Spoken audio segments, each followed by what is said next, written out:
তারা সুখ পাক, আমাদের সুখ দরকার নাই, কিন্তু আমরা জানি কতটুকু কষ্ট এই বুকটার ভিতরে আছে।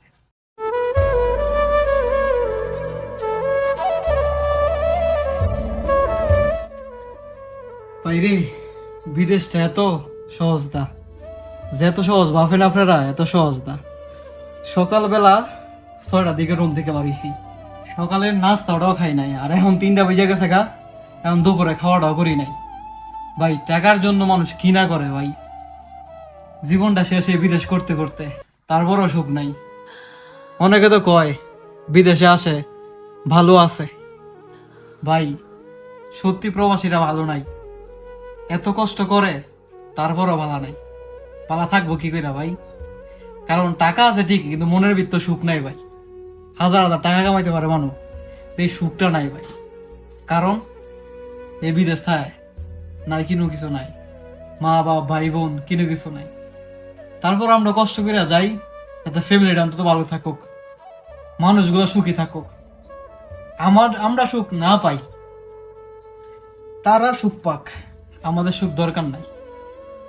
তারপর দেখবেন এক টাইমে গিয়া আমরা ভালো না, খারাপ। আমরা এত কিছু কইরা ফ্যামিলির জন্য, তারপরে খারাপ হইতে হয়। কারণ কি? এই যে আমরা প্রবাসীর লেগে বিদেশ আইসা মনে হয় ভুল করে লাইছি আর কি, ভাব করছি কেন বিদেশ আইলাম। বাংলাদেশ থাকলে মনে হয় অনেক ভালো আছি, কি করার, কপালে যদি আছে বিদেশ।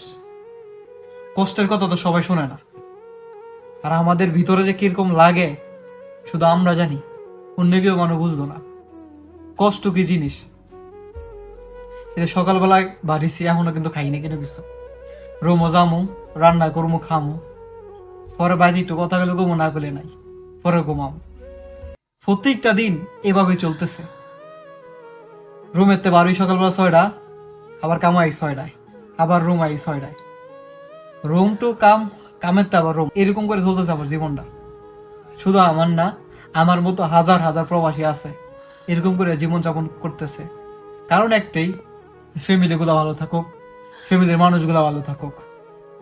হ্যাঁ, আমাদের কষ্ট হয় না, আমরা সবসময় কই আমাদের কষ্ট হয় না, কিন্তু আমরা জানি কতটুকু কষ্ট এই বুকটার ভিতরে আছে।